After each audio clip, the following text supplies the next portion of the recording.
One of the first ways we can identify narcissists in our life is through their own words. Regardless of the type of relationship you have with a narcissist, if you're looking for ways to identify people in your life who could be potentially toxic, this video is for you.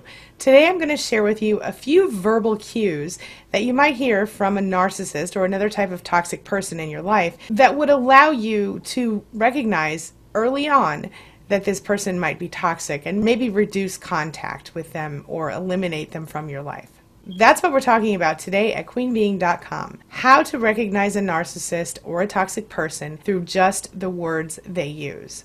So, let's get started. Closed captioning provided by Athena Moberg and CPTSDFoundation.org. My name is Angie Atkinson, and on this channel I offer free daily video coaching to help you discover, understand, and overcome narcissistic abuse in toxic relationships. I like to call it toxic relationship rehab. So if that sounds good to you, hit that subscribe button and we'll get going. So if you've been in a relationship with a narcissist of any sort, whether it's a work thing or a spouse thing, a boyfriend-girlfriend thing, a parent thing, there are certain common things you see.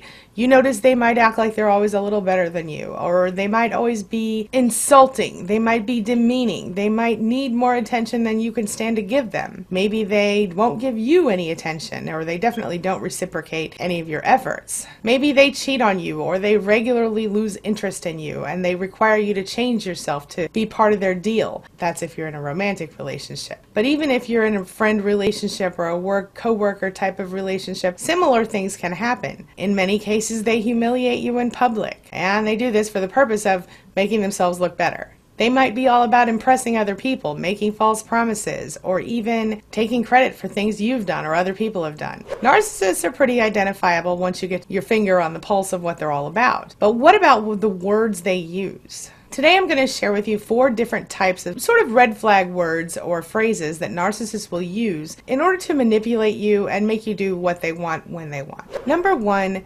seduction. Not just the word seduction, but the act of seduction through words. So this happens during the love bombing phase a lot. And narcissists will say things like, "Oh my gosh, you're the most amazing person I ever met." Or, "I have never met someone as wonderful as you. I just love you. You are so much better than my ex. You're the center of my world. I will give you everything.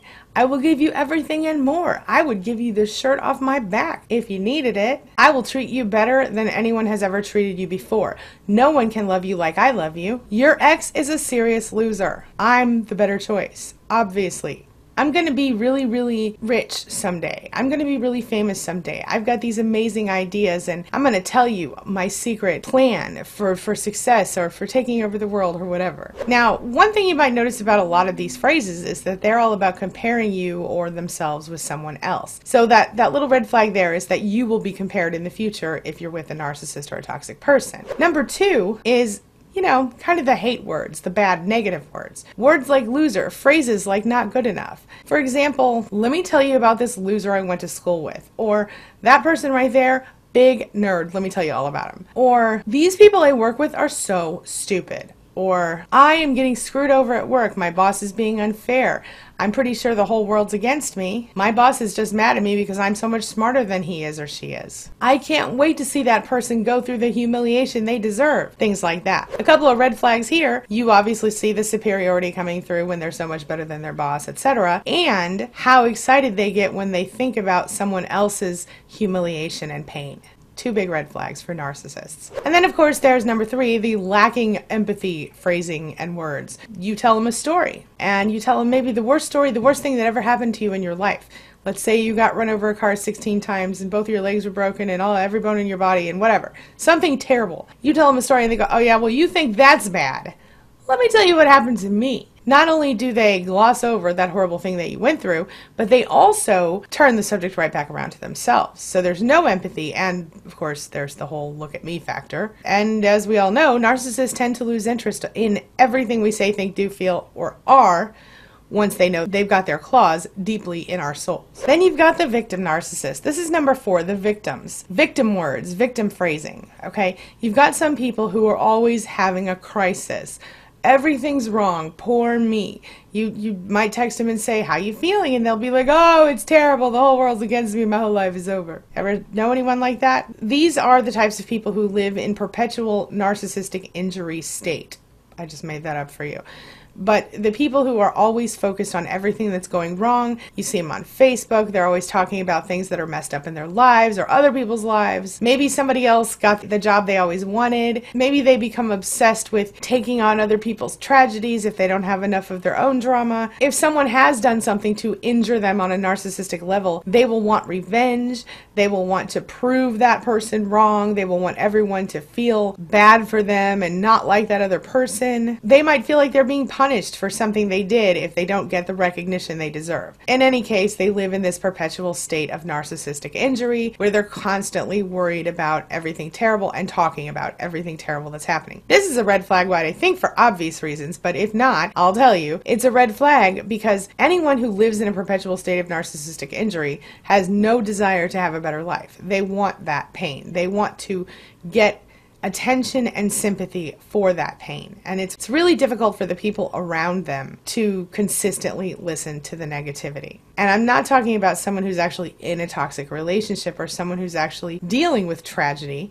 I'm talking about someone who really isn't and who constantly seeks attention anyway. Just like we said in the last one, oh, you think that's bad? Wait till you hear what happened to me. But more than anything, I think what really counts here is this person's effect on you. How do they make you feel? If they make you feel great every time you're around them, well, then you probably don't have a problem. If they make you feel stupid, inadequate, not good enough, miserable, whatever, that person isn't for you. That person doesn't deserve your time and your attention. Don't let them be part of your inner circle. If you sometimes feel like that person's too good to be true and like you're always waiting for the other shoe to drop, watch closely. That can also be a red flag, so be very careful. They might be love bombing you if it's a new person in your life. If you feel like you can't breathe, or like you can't get a word in edgewise, or you feel constantly overwhelmed by them, like you can't function around them normally, and the idea of them even kind of shortens your breath a little bit. If you feel like they're sucking all the air out of a room, or you feel like they're sucking all the energy out of your body, you feel constantly tired, red flag. Red flag, red flag. Be aware. This is going to bring me to the question of the day. Do you recognize any of the phrasing that I explained earlier in this video? And does any of it apply to what you've gone through with your narcissist? On the flip side of that, do you recognize kind of the emotions that I talked about? And did any of those ring true for you when it came to your narcissist, whether you're still with them or not?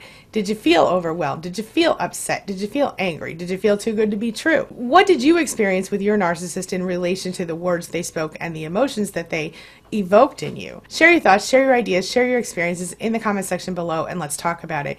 You never know who you can help with a comment.